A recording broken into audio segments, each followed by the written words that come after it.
2.6. Controlling speed. Driving too fast is a major cause of fatal crashes. You must adjust your speed depending on driving conditions. These include traction, curves, visibility, traffic, and hills. 2.6.1. Stopping distance. Perception distance plus reaction distance plus braking. Distance equals total stopping distance. Perception distance. The distance your vehicle travels, in ideal conditions, from the time your eyes see a hazard until your brain recognizes it. Keep in mind certain mental and physical conditions can affect your perception distance. It can be affected greatly depending on visibility and the hazard itself. The average perception time for an alert driver is 1.75 seconds. At 55 miles per hour, this accounts for 142 feet traveled. Reaction distance.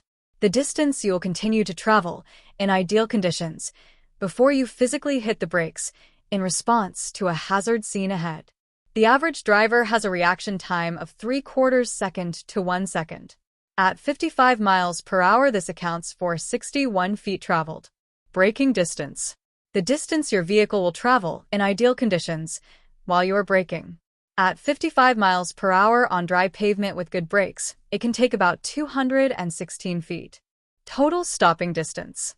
The total minimum distance your vehicle has traveled, in ideal conditions, with everything considered, including perception distance, reaction distance, and braking distance, until you can bring your vehicle to a complete stop.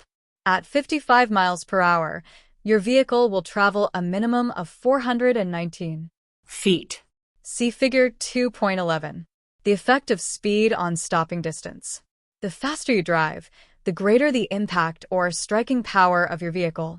When you double your speed from 20 to 40 miles per hour, the impact is 4 times greater. The braking distance is also 4 times longer. Triple the speed from 20 to 60 miles per hour and the impact and braking distance is 9 times greater. At 60 miles per hour, your stopping distance is greater than the length of a football field. Increase the speed to 80 miles per hour and the impact and braking distance are 16 times greater than at 20 miles per hour. High speeds greatly increase the severity of crashes and stopping distances. By slowing down, you can reduce braking distance. The effect of vehicle weight on stopping distance. The heavier the vehicle, the more work the brakes must do to stop it, and the more heat they absorb. But the brakes, tires, springs, and shock absorbers on heavy vehicles are designed to work best when the vehicle is fully loaded. Empty trucks require greater stopping distances because an empty vehicle has less traction. 2.6.2. Matching speed to the road surface. You can't steer or brake a vehicle unless you have traction. Traction is friction between the tires and the road. There are some road conditions that reduce traction and call for lower speeds. Slippery surfaces. It will take longer to stop, and it will be harder to turn without skidding when the road is slippery. Wet roads can double stopping distance. You must drive slower to be able to stop in the same distance as on a dry road. Reduce speed by about 1/3, e.g., slow from 55 to about 35 miles per hour on a wet road. On packed snow, reduce speed by a half or more. If the surface is icy, reduce speed to a crawl and stop driving as soon as you can safely do so. Identifying slippery surfaces. Sometimes it's hard to know if the road is slippery. Here are some signs of slippery roads. Shaded areas. Shady parts of the road will remain icy and slippery long after open areas have melted. Shaded areas. Shady parts of the road will remain icy and slippery long after open areas have melted. Melting ice. Slight melting will make ice wet. Wet ice is much more slippery than ice that is not wet. Black ice. Black ice is a thin layer that is clear enough that you can see the road underneath it. It makes the road look wet. Anytime the temperature is below freezing and the road looks wet, watch out for black ice. Vehicle icing. An easy way to check for ice is to open the window and feel the front of the mirror support, or antenna. If there's ice on these, the road surface is probably starting to ice up. Just after rain begins.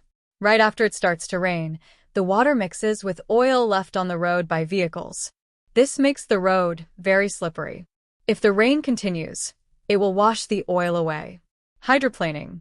In some weather, water or slush collects on the road. When this happens, your vehicle can hydroplane. It's like water skiing. The tires lose their contact with the road and have little or no traction. You may not be able to steer or brake. You can regain control by releasing the accelerator and pushing in the clutch. This will slow your vehicle and let the wheels turn freely. If the vehicle is hydroplaning, do not use the brakes to slow down. If the drive wheels start to skid, push in the clutch to let them turn freely. It does not take a lot of water to cause hydroplaning. Hydroplaning can occur at speeds as low as 30 miles per hour if there is a lot of water. Hydroplaning is more likely if tire pressure is low or the tread is worn. The grooves in a tire carry away the water. If they aren't deep, they don't work well. Road surfaces where water can collect can create conditions that cause a vehicle to hydroplane. Watch for clear reflections, tire splashes, and raindrops on the road. These are indications of standing water. 2.6.3 Speed and curves. Drivers must adjust their speed for curves in the road. If you take a curve too fast, two things can happen. The tires can lose their traction and continue straight ahead, so you skid off the road. Or the tires may keep their traction and the vehicle rolls over. Tests have shown that trucks with a high center of gravity can roll over at the posted speed limit for a curve. Slow to a safe speed before you enter a curve. Braking in a curve is dangerous because it is easier to lock the wheels and cause a skid. Slow down as needed. Don't ever exceed the posted speed limit for the curve. Be in a gear that will let you accelerate slightly in the curve. This will help you keep control. 2.6.4 Speed and distance ahead. You should always be able to stop within the distance you can see ahead. Fog, rain, or other conditions may require that you slow down to be able to stop in the distance you can see. At night, you can't see as far with low beams as you can with high beams. When you must use low beams, slow down. 2.6.5 Speed and traffic flow. When you're driving in heavy traffic, the safest speed is the speed of other vehicles. Vehicles going the same direction at the same speed are not likely to run into one another. In many states, speed limits are lower for trucks and buses than for cars. It can vary as much as 15 miles per hour. Use extra caution when you change lanes or pass on these roadways. Drive at the speed of the traffic, if you can, without going at an illegal or unsafe speed. Keep a safe following distance. The main reason drivers exceed speed limits is to save time. But anyone trying to drive faster than the speed of traffic will not be able to save much time.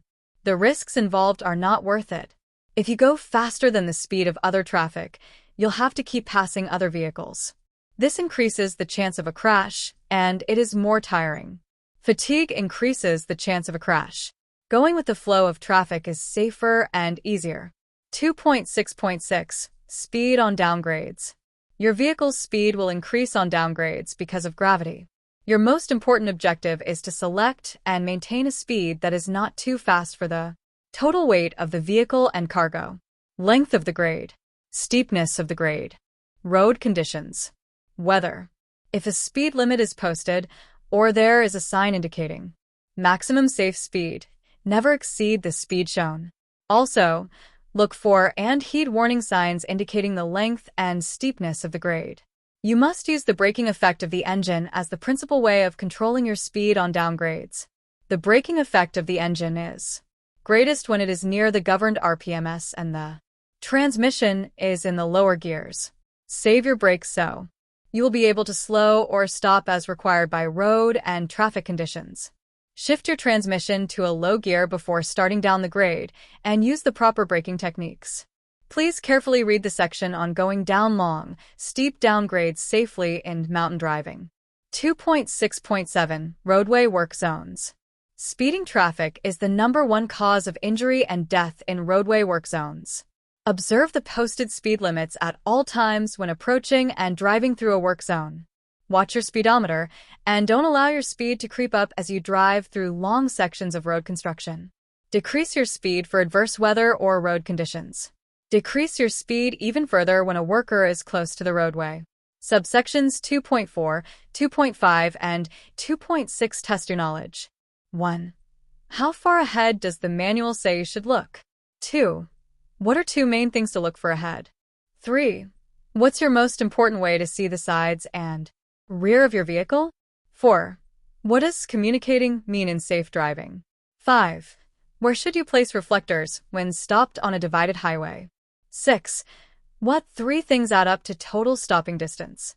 7. If you go twice as fast, will your stopping distance increase by 2 or 4 times? 8. Empty trucks have the best braking. True or false? 9. What is hydroplaning? 10. What is black ice? These questions may be on the test. If you can't answer them all, reread subsections 2.4, 2.5, and 2.6.